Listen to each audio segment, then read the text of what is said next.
Bonjour, j'espère que vous allez bien. Aujourd'hui, je vous montre ma recette super facile pour faire des sels de bain maison. Et en fait, je vous montre ça maintenant parce que c'est un super beau cadeau à faire soi-même qui est facile à faire.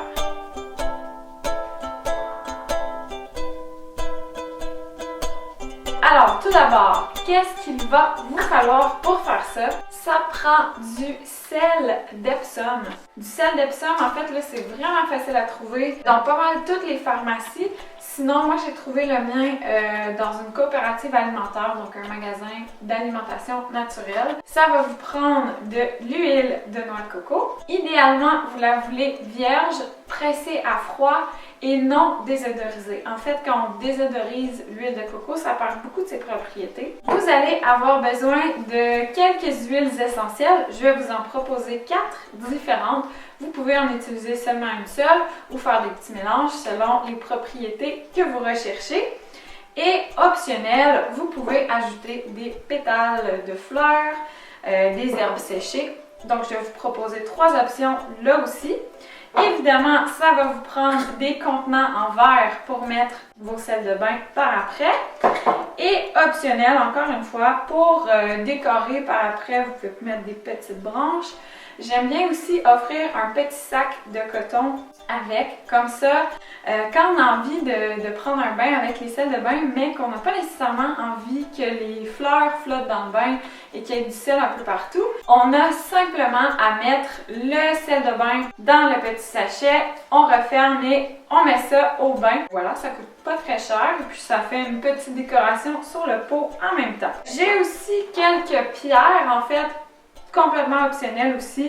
Il y a certaines pierres qui vont bien aller avec les huiles essentielles qu'on choisit. Donc là, vous avez 2 options, ou bien vous le mettez carrément dans le pot avec les sels de bain, en essayant d'y infuser une belle intention, ou encore vous l'utilisez comme un cadeau supplémentaire si on veut, et vous en servez comme petite décoration sur le pot. Mais encore là, c'est vraiment optionnel. La recette comme telle, vous allez prendre, bon là au Québec on mesure en tasses, ici on mesure en millilitres, donc j'ai cette chose qui dit les millilitres. Ma recette est en tasses, donc les mesures ne seront certainement pas exactes, mais c'est vraiment pas grave, c'est très à peu près comme recette, vous allez voir. Petit conseil, surtout si vous voulez en faire pour plusieurs personnes sur votre liste, doublez voire tripler la recette. Comme ça, d'un coup, vous allez être capable de donner une dizaine de cadeaux ou de vous faire des réserves pour vous aussi. Normalement, c'est environ une tasse de sel d'Epsom. Donc, on va dire 500 ml. Ah, c'est vraiment plus qu'une tasse. Ok, mettons 300 ml. Et voilà. Ensuite, ça va vous prendre 2 à 3 cuillerées à table pour la soupe d'huile de coco. Alors, 1, 2, à peu près 3. Pour commencer, moi ce que je vous conseille de faire, c'est tout d'abord de mélanger votre sel et votre huile. Une fois que votre sel est bien mélangé, vous allez ajouter 10 gouttes d'huile essentielle de votre choix. Donc là, j'ai quelques petites options à vous proposer. Tout d'abord, pour un bain plus hivernal, qui va aller décongestionner, qui va activer la circulation sanguine, qui donne un peu plus un effet spa à la maison, vous pouvez prendre de l'huile d'eucalyptus, ça c'est vraiment pour les voies respiratoires, et vous pouvez ou pas mélanger avec de l'huile de cèdre de l'Atlas. Ça va aller stimuler la circulation sanguine. Vous pouvez ou bien mettre 10 gouttes d'eucalyptus ou bien 5 et 5 de cèdre de l'Atlas. Petite note pour l'huile de cèdre, en fait c'est déconseillé pour les femmes enceintes. Donc si vous offrez ça à une femme enceinte, peut-être ne pas choisir cette option. Pour une version hyper relaxante, calmante, un moment détente pour la personne, vous pouvez prendre le classique, l'huile de lavande et ma préférée, l'huile de Néroli. En fait, l'huile de Néroli, ça sent tellement bon. Sincèrement, pour moi, il n'y a pas d'huile qui sent meilleure que ça. Alors, vous avez le choix de mixer encore une fois 5 et 5 ou encore de faire seulement à la lavande ou seulement au néroli. La lavande, ben, la réputation n'est plus à faire. Hein? C'est une huile qui est très relaxante, très calmante, qui est bonne pour le sommeil également. Et néroli, c'est vraiment pour calmer le stress, l'angoisse, l'anxiété. Ce que vous pouvez faire aussi pour avoir différentes recettes, c'est d'abord de faire votre base de sel et ensuite de diviser ce mélange-là dans différents pots. Comme ça, vous pouvez avoir plusieurs options. C'est d'ailleurs ce que je vais faire. Ok. Alors, disons que je vais faire 2 recettes. Une première qui est plus relaxante, donc avec mon huile de néroli. Comme je l'aime beaucoup, moi je vais plutôt mettre 8 gouttes de néroli et 2 gouttes de lavande. Oui, hello! Bon, il reste une huile là-dedans? Oh oui, alors, mon huile ne veut rien savoir. Ah, 1, 2, 3, 4, 5, 6, 7, 8. Et on va aller mettre 2 petites gouttes d'huile de lavande. 1, 2. Parfait. Alors, une fois que les huiles sont mises, encore une fois, on mélange. Et dans mon autre bol, je vais faire une petite version plutôt hivernale. Donc, je vais y aller avec 6 gouttes d'eucalyptus. 1, 2, 3, 4, 5, 6. Wow! Voilà. Et disons 3 gouttes de cèdre. 1, 2, 3. Super. Là, juste pour pas mélanger mes odeurs, je vais prendre une autre cuillère pour ce bol-là. Donc là, vous pouvez en rester là, tout simplement. Donc, vous seriez prête à mettre ça dans des pots. Ou encore, vous pouvez aller avec la petite touche supplémentaire et y ajouter des herbes et fleurs séchées. Une super bonne base pour n'importe quelle recette, c'est la calendule. En fait, c'est vraiment bon pour la peau, spécialement pour les peaux sensibles. Donc, on peut en ajouter un petit peu dans nos 2 recettes. On mélange. Petite note sur les herbes et fleurs séchées comme ça. Où est-ce qu'on trouve ça? En fait, c'est beaucoup plus facile qu'on le pense.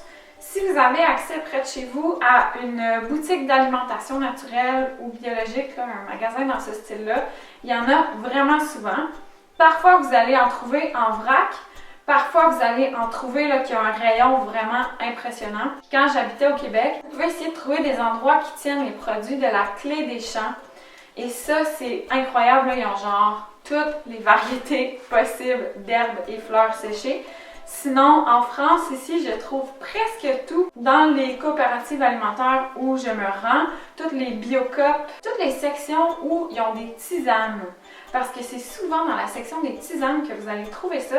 Et à ce moment-là, c'est vraiment facile, comme par exemple, j'ai de la rose ici, j'ai de la lavande et j'ai de l'eucalyptus. C'est en France que j'ai trouvé ça. La calendule, je l'avais amenée du Québec. Fin de ma petite parenthèse sur où trouver ça. Pour nos 2 recettes, pour celle qui est plutôt hivernale, on pourrait ajouter un peu d'eucalyptus à l'intérieur. Et même si vous le vouliez, vous pourriez ajouter carrément du pain ou du cèdre, mais plus du pain, que vous allez trouver n'importe où à l'extérieur. Donc ça c'est plus pour l'odeur, on s'entend. Alors, j'ai mis mon eucalyptus, un peu de calendule. J'ai pas de pain avec moi, mais on pourrait en ajouter. Et peut-être un peu de menthe aussi, ça va assez bien avec l'eucalyptus et le cèdre. Donc voilà, on a une recette qui est prête. Dans l'autre, moi, j'ai vraiment envie de le tourner comme un moment cocooning, d'amour-propre, de se sentir belle et comme une déesse. Donc, j'ai envie d'ajouter des pétales de rose. En plus, c'est joli, c'est coloré, ça sent super bon. Ça va très bien complémenter le choix d'huiles essentielles. Et comme on a mis un petit peu de lavande, on pourrait aller ajouter également un peu de lavande séchée. On mélange le tout. Finalement, il ne reste plus qu'à mettre en pot.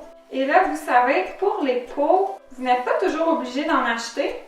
Comme celui-là, par exemple, je crois que c'était un pot de confiture qu'on avait, mais la forme était jolie, donc je l'ai gardé. Et maintenant, je peux y mettre des petites sels de bain sans essayer d'en sacrer partout. Donc ça donne ça. Si jamais vous avez envie d'y ajouter une petite pierre, si vous voulez la mettre à l'intérieur, dans le sel, c'est vraiment une super idée. En fait, ça va comme donner les propriétés de la pierre au sel. La seule chose qui est importante quand vous allez faire ça, c'est tout d'abord de nettoyer votre pierre des anciennes intentions, des anciennes énergies qui peuvent être à l'intérieur.